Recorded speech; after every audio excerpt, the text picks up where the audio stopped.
हम पुष्पांजलि झा प्रणाम करै छी सब मिथिलावासी के। आइ जे छै से आइ बर्गर बनबय वाला छी जे घर में बहुत आसानी से बना लेब।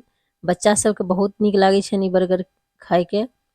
तऽ मार्केट जखनी बच्चा सब जेता तऽ तुरंत बर्गर हमरा चाहबे करी, तऽ घर में बहुत आसानी से बर्गर बना के तैयार कर सकै छी। तऽ सबसे पहले जे छै से 4टा आलू लेलहुँ यऽ। आलू जे छै से मीडियम साइज के छै। अपने के आलू के क्वांटिटी बढ़ा घटा सकै छी। एहिमे स्वाद के हिसाब से नमक दऽ दियौ। और ई जे छै से ई मिरचाई के बुकनी जे होइ छै से छै चिली फ्लेक्स। अपने के जे छै से मिरचाई के पाउडरो दऽ सकै छी या कचका मिरचाई सेहो दऽ सकै छी। और ई जे छै से ई ऑर्गेनो छै। ई जतेक चीज हम कहि रहल छी चिली फ्लेक्स ऑर्गेनो ई सब जे छै से अपने किराना के दुकान में भेट जायत आसानी से। और सबके मिक्स कऽ दै छियै। एनाही कऽ कऽ सबटा के मिक्स कऽ कऽ जतेक आलू के गांठ होइ छै सबटा के बिल्कुल तोड़ि दियौ हाथ से बढ़िया जकाँ स्मैश कऽ दियौ। और ओहिके बाद जे छै से टिक्की बनबैके लेल तैयार भऽ गेलै। आब जे छै से दोसर स्टेप ई करू जे एकटा कटोरीमे 2 चम्मच जे छै से मैदा दऽ दै छियै।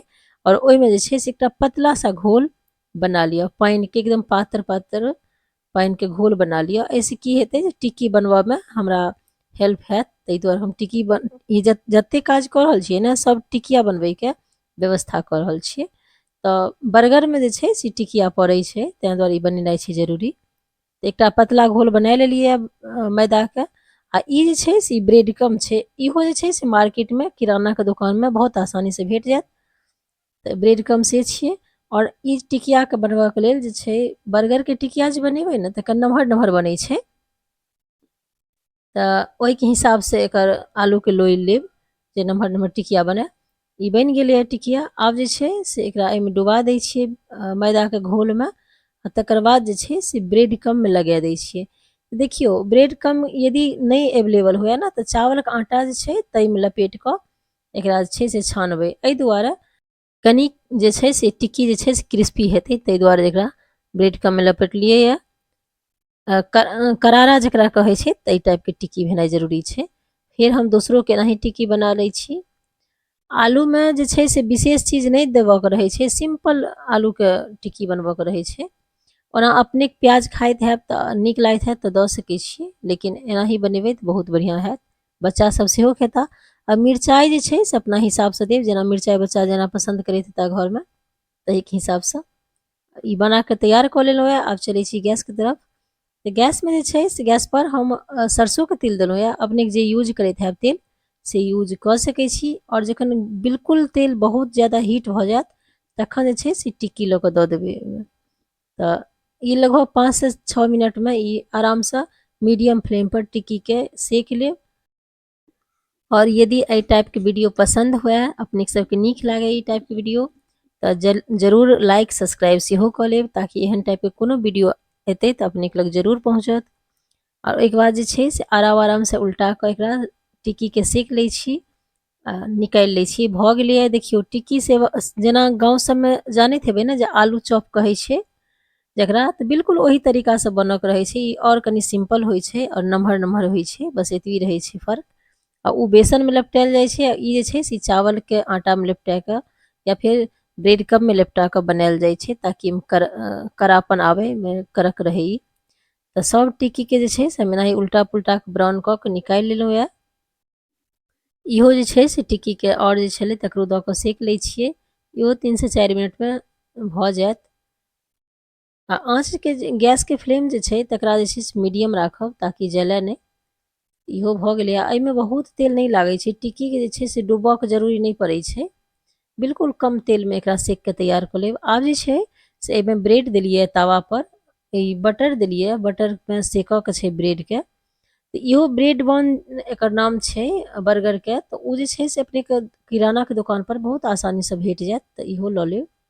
और सबटाके सेक लै छियै। बिना सेक नहियो जे छै से अपनेके बर्गर बना सकै छी, कोनो दिक्कत नहि छै। लेकिन सेक देलासँ टेस्ट और इन्हेंस भऽ जाइ छै, और बढ़िआँ टेस्ट भऽ जाइ छै। तऽ ताहि दुआरे जे छै से सेक लेलहुँ यऽ। और जे छै ब्रेड तकरो सेक लै छी बटर दऽ कऽ। अपनेके घियोमे सेक सकै छी या फिर ओनाहु तवापर गरम कऽ कऽ सेक सकै छी। बटर नहियो देबै तैयो कोनो दिक्कत नहि छै। बटर देलासँ टेस्ट बढ़िआँ भऽ जाइ छै। बस एतबी छै। भऽ गेलै सेकल। आब जे छै से हम प्याज टमाटर सेहो काटि लेने छलहुँ, किया तऽ एहिमे जे छै बर्गर में देवऽ के रहै छै। अपने के यदि प्याज नहीं खाइत हैब ना तो स्किप कर देबै, छोड़ देबै प्याज। जे छै से ग्रीन चटनी लगेलहुँ यऽ, तीखा वाला जे चटनी आबै छै से लगेलहुँ यऽ, और एक पार्ट में, और दोसर पार्ट में जे छै से दोसर चटनी लगेबै। अपने के यदि टमेटो केचप आबै छै या मीठा वाला कोनो चटनी आबैत हैत, नीक लागैत हैत तऽ अहाँ ओ लगा सकै छी। चटनी जे छै से अपना हिसाबसँ लगा सकै छी।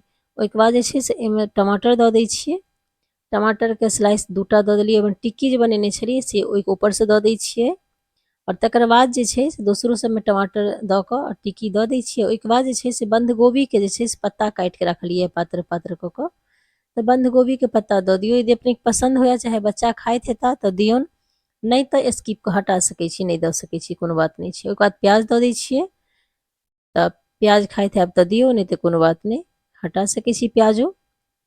और ओहिके बाद जे छै से बर्गरके ऊपरवला पार्ट जे छै ब्रेड, ताहिमे जे छै से मेयोनीज हम लगा रहल छी। इहो मार्केटमे किरानाके दोकानमे भेट जाइ छै। ओना अपनेके जे मोन हुए ताहिमे लाल चटनी लगा सकै छी, या फिर हरियरी चटनी लगा सकै छी, जे अपनेके पसन्द हुए से चटनी लगा सकै छी। एगो मीठा वाला चटनी आबै छै, लाल चटनी, तऽ अहाँ ओ लगा सकै छी, या फिर इमलीके चटनी लगा सकै छी। कोनो चटनी अपनेके सर्व कऽ सकै छियै ब्रेडमे, तऽ कोनो दिक्कत नहीं छै। आब जे छै से एकरा ऊपरसँ टूथपिक लगा दै छियै, ताकि ई जे छै से गिरै नहीं, ब्रेड बहुत बढ़िआँ जकाँ सेट भऽ जाए। देखियौ बनि कऽ तैयार भऽ गेलैए।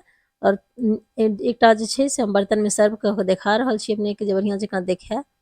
और जे छै से अपनेके नीक लागत तऽ चैनलके जे छै से सब्सक्राइब कऽ लेब, ताकि और एहन टाइपके कोनो वीडियो एतै तऽ अपनेके लग जरूर पहुँचत। और मैथिली चैनल छै तऽ जरूर सब्सक्राइब करब, और अपनेके सबके देखू नीक लागत, बना कऽ ट्राई जरूर करू घरमे, खाउ सब आदमी बर्गर।